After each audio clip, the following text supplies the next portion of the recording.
Is my screen coming through okay? Perfect. I can still hear you. Okay, so how can we write LinkedIn messages that get responses? So last week we already covered the LinkedIn outreach process, and today, as I mentioned, we'll dive deeper into writing messages that get responses. And we will use a pitch framework that Andrew already taught us in the BYOB program. Is mainly for sales, like pitching yourself in a networking event to bring in leads into your network. However, I find that is really helpful to implement this framework in our messaging, LinkedIn Aries messages, or even content creation as well. I use it as the structure for my blog post to write for my client, and I find it, is getting a lot of engagement from the audience. So I thought I would share it to you so that you can implement it to your workflow as well. And after this session, I hope that you will be ready to write compelling outreach for, if your client have a webinar coming up that you want to promote it, if they want to expand their network, or even for you in the future, if you want to apply for jobs as well. You can implement these tactics into your workflow. So first question, have you ever ignored a LinkedIn message before? Just, raise your hand or even go off mute if you have. Any, Cherry, Shraddha, Adnan, Prexa? Okay, and do you want to share me why did you ignore it? Is it generic? Is it too salesy? Or why did you ignore it? It was mainly like sponsored messages that were not, so they were very generic and they were just talking about the company or like a program. Yeah, 100%. And they didn't spend the time to understand if you have the problem that need that solution or not, right? Yeah. So I believe that we all have, ignored some of the LinkedIn outreach message before.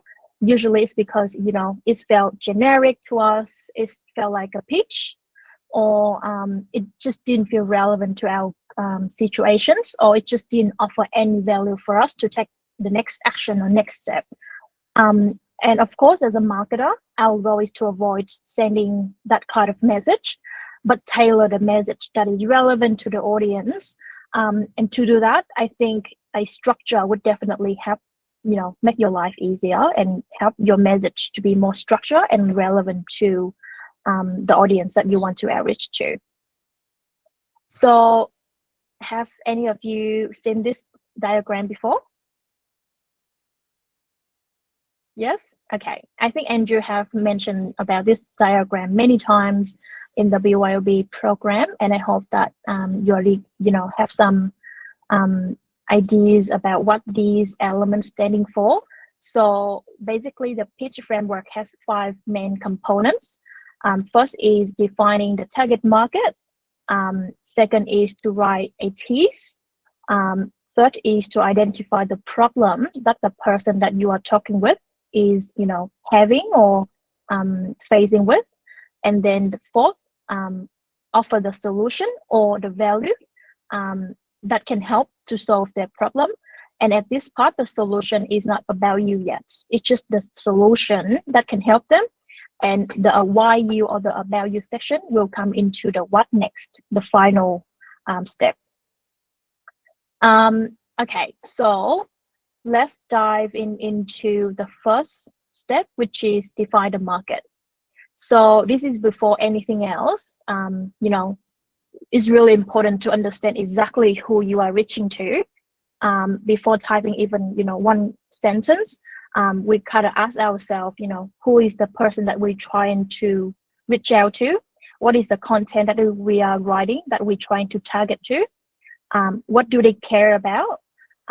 What pressure or what challenges or what are the goals do they have that we can offer the solution to help them to overcome that challenges? What tones works for them that we can, implement it in our message. And this, will definitely can help changes how you write your content or your message. So I do have a few, an example here for you. So a couple of months ago, I have a client who is a chartered accountant, and he was trying to run a webinar, and his goal was to run that webinar so that he can provide educational content and information to the business owners, or the fresh accountants. And the end goal for that is people who attend the webinar will have the potential, it means that they show the interest in his service or his information, that they will potentially book for a one-on-one meeting with him. And that become like a lead generation tactic that he could do in his business, right? And to get someone to come into a webinar is not that straightforward. We need to have a strategy to actually design that strategy so that we can attract people into attending that webinar. And one of the things that we do is we do LinkedIn outreach. And there's two main target audience that we send outreach message to. First is the business owners. These are the direct clients who will, buy the service from him. Yeah. And then the second target audience is the accountants. Even though they don't buy the services directly from his company, which is providing, advisory and stuff, but they are the potential referrers. So if they have, if those accountants have some complex clients, then they can refer those clients to my clients, who is, like the chartered accountant. So before we reach out to them, first we identify that we have two target market that we want to invite to the webinar. And then we need to understand what would be relevant to them, or what they have been facing, or what is the tease, or what is happening in the industry that will, make them curious to come into the webinar. So at that time, the main topic of the webinar is about, ATO, because a couple of months ago, the ATO is really chasing up the business. They're really strict. They have a lot of updates that the business owner need to, compliant to stay compliant on their business. So it's really, an urgent business impact if the business owner don't get compliant on those updates. They can get fined, or they can get really bad outcomes if they don't align with that. And then for the accountant, it's really important for them to know about those updates so that they can help their client navigate those complex ATO cases. And for each of the target audience, we will design or customize the message with different tone that is, resonate to them. So next, by understanding the target audience already, then now we already know who we are talking to. We then need to capture their attention. That is where the tease comes in. The T is your hook, the first line that makes someone pause and think, oh, this is really something that I'm facing, or this is something that is happening in my industry, and this matters to me. So how can you choose your tease? There's a few ways you can choose, but I think the three top things that I usually use in my practice is that, the industry relevancy. So something that's happening in their world that will impact directly to their business. Second, the immediate impact, something that affects them directly and, urgently. The third thing is curiosity or urgency, something that they can't ignore. If they ignore, there's something, there's some bad consequences that could happen in their business. So come back to the example that I gave you before about the business owners and the accountants. The message that we could do, for example, is in the tease, we could go like, is the ATO chasing up your overdue taxes? Because this is something that are, the common problems, and they can directly impact the cash flow and operations of the business. However, we can't use the same message to the accountants because they're not running the business. and they don't have any ATO chasing up for the overdue taxes, but their clients but the clients that they're serving they can have these letters from the ATO. They can have some issue that the ATO is send them a letter, an email to notify that they have something going on their business that they need to watch out for, to avoid any fines. So that is, I think, the message that we would like to highlight for the accountant in the tease is, some urgent ATO updates that the accountant need to know so that they can provide solution or necessary advice to their clients. And that are really, industry relevant, and staying updated is a key to supporting their clients. And that's how we can, frame it so that they feel it's worth for their attention, so that they can, continue to read the second part of the message in your LinkedIn Outreach message, or even in your content. Does it make sense so far for you guys? Okay. And then once you capture the attention, the next step is showing that you truly understand their problem. Yeah, because you already raised up the tease, which is the big common issue or an update that is happening in the industry. But the important thing is, how can that tease linking back to the challenges that they're facing? And to do that, we can highlight the impact of that issue to their business, their work, or their personal life. And every message starts with a problem, because if there's no problem, there's no solution. And if there's no problem, then there's no, they don't need you to solve that problem for them. And it also, by stating the problem that they're facing, you show that you really understand them, and they feel that they feel understood, and they feel seen before they actually needing the help from you. And coming back to the example before, the problem message that we can write on the LinkedIn Outreach is that, for example, delayed payments or debt recovery notices could affect your cash flow or operation.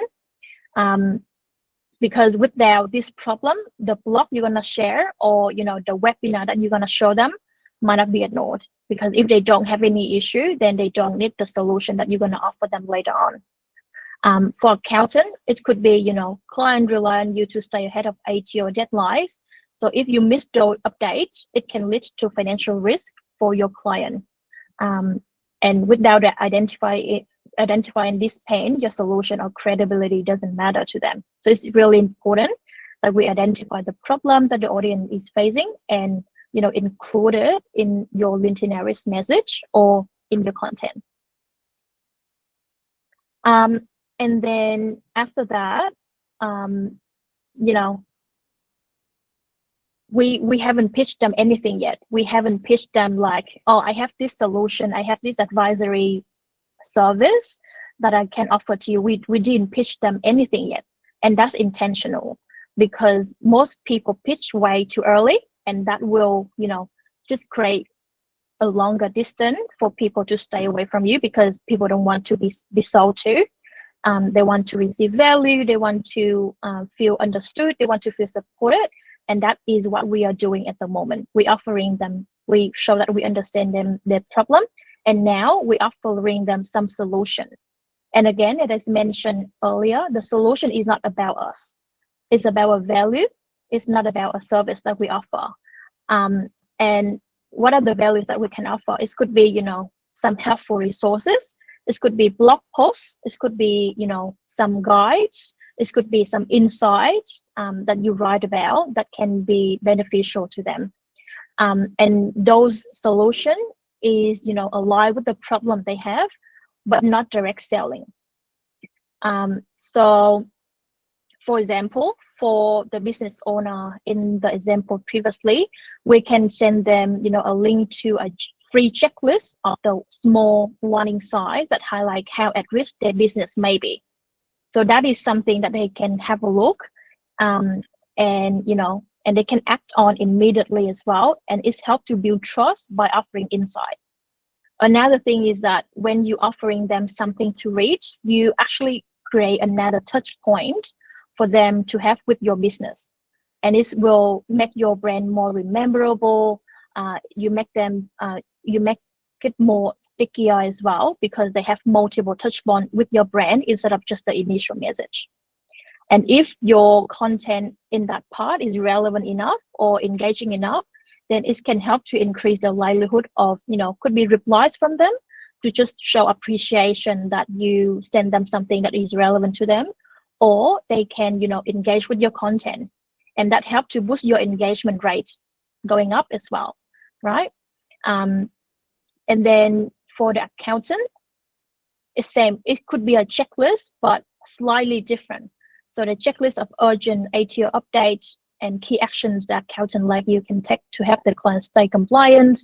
And again, it's a practical tool that they can use straight away in their practice, and it's helped to position you or your client as a helpful resource by showing that we, understand their role and challenges, and we offer value to them. Does it make sense to you guys? Okay. So the last step is why you. So as you see before, the tease, the problem, solution, there's no why you yet.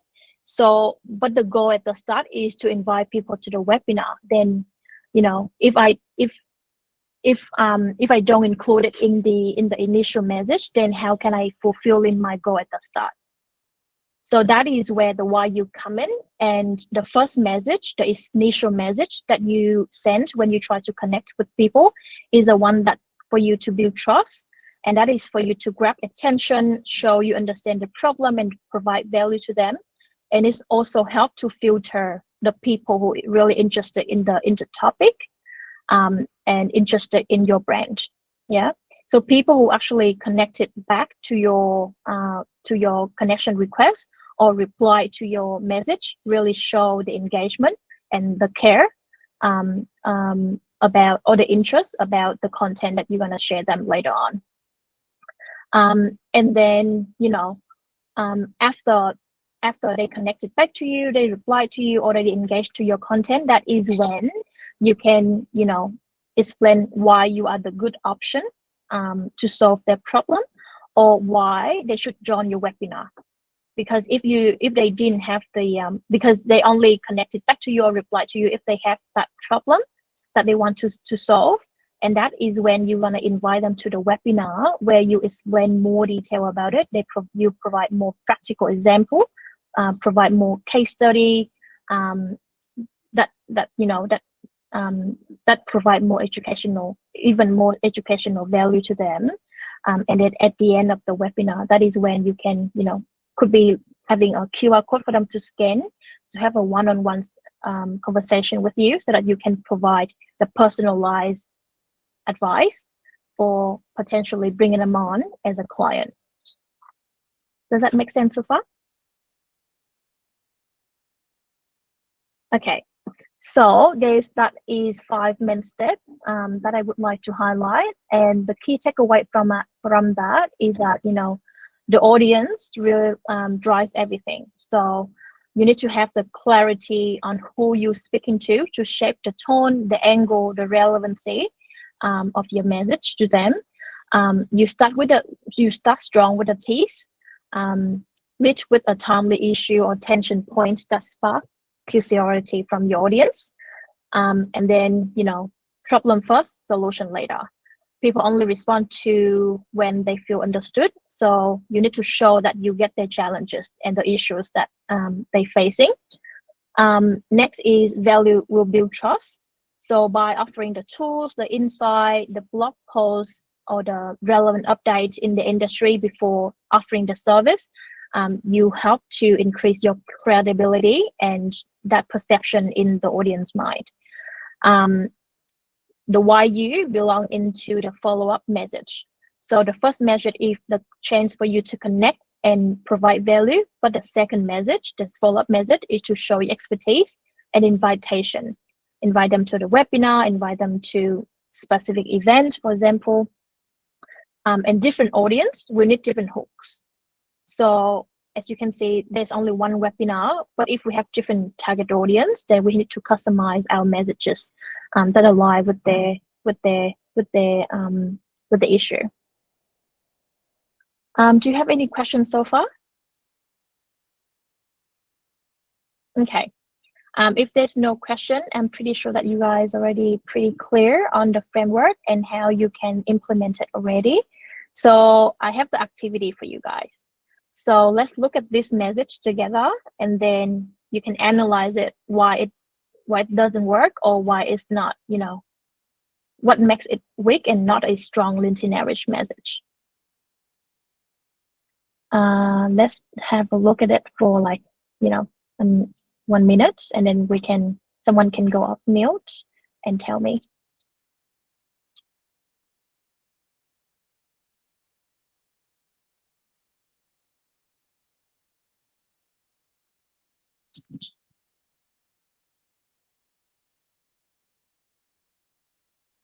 I do have a guideline on the right hand side here for you to have a look if that method actually fulfilling of these criteria.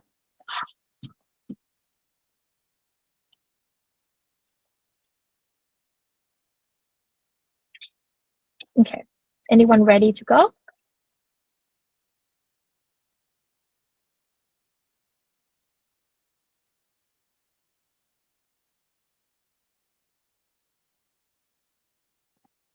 Please. Oh, Lara. Okay. It's missing like the T's, like it's not very strong. Okay. So what would be the T's that you think that could be added here? Maybe something like, does your business struggle with ATO issues? Like something like that. Yeah, okay, that's good. Thank you. Anyone else?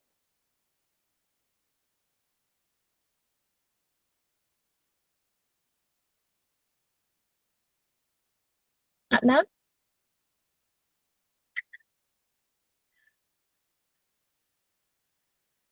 Shraddha? I'm not quite sure, but I think the solution and the tone can be changed a bit. And it's saying the solution of let me know if you need help. I think you could be more forward, because if someone wants help, they want like you to like reach out, I feel, more directly. And the Yeah. tone feels very like oh, if you need help, like I feel like you could be a bit more like enthusiastic maybe. Yeah. I'm not quite sure. Yeah, I think it's good idea, because I think the call to action, which is let me know if you need help, is not specific enough for them to take action. Yeah. So if it need to have the destination for them to land onto, it could be reach the block. It could be it could be check out this ebook. It could be something that it can land onto instead of just let me know. Yeah. Thank you. And Sarah, no value, correct. There's no value added here. It's a bit generic, yes. Cherry, maybe like, do you know how much money your business can save if tax structuring is done correctly? Love it. That's great. It's great taste, because it's really something that's important to their business. Because the income or expenses of the business is really something really relevant to them. So that could be a great tease for them as well. Anyone else?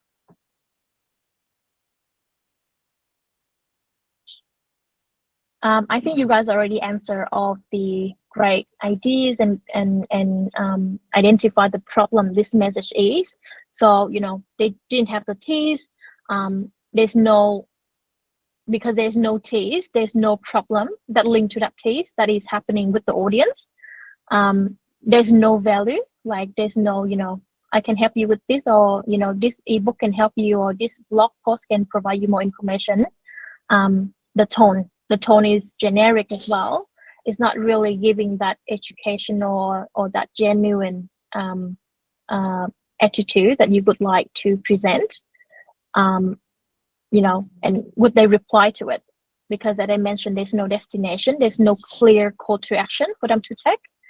So it's rarely that they would reply to you. They would just, you know, they could open it and then they will just ignore it and they wouldn't, you know, reply to you if it be this generic. So yeah, so by applying the pitch framework, we can, you know, turn this into a compelling message by adding a better tease, adding a more, you know, detailed problem, valuable solution, and change the tone a little bit so that it's genuine and increase the likelihood that they're going to respond to your message. All right, thank you for your response to that, and thanks everyone. I know you know that you now have a clearer structure in writing the LinkedIn messages that, you know, potentially and get higher chance for people to reply to you. You can even apply this to your content creation as well. Could be in your blog posts, it could be in your, you know, captions, to grab people attention before they click read more in your content, and see how you go. Feel free to add more feedback or let me know how it goes when you apply this framework into your content in the future. Would be open to all the feedback you guys might have. Do you have any questions so far that you would like me to clarify? Any? Yeah. It's not a question, but we have created like the survey training and not a lot of people have done it. So is it okay if everyone spare like a 5 minutes to like complete it? Yeah. I can share the form. Yeah, it would be great. Can you share it to the chat, please? Okay. Okay. So I think Annie already popped the link to the chat. If everyone can spend like, I think it's gonna take like 1 minute to complete. So if everyone can just spend 1 minute to do that, it would be much appreciated.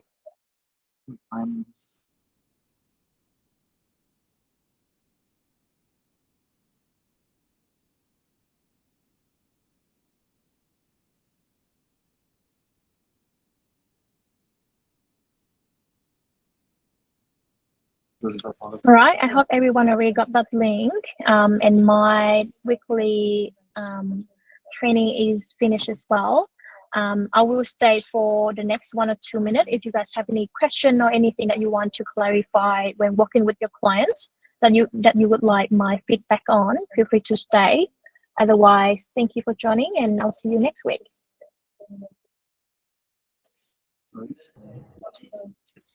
Thank Thank you. you. Thanks, guys.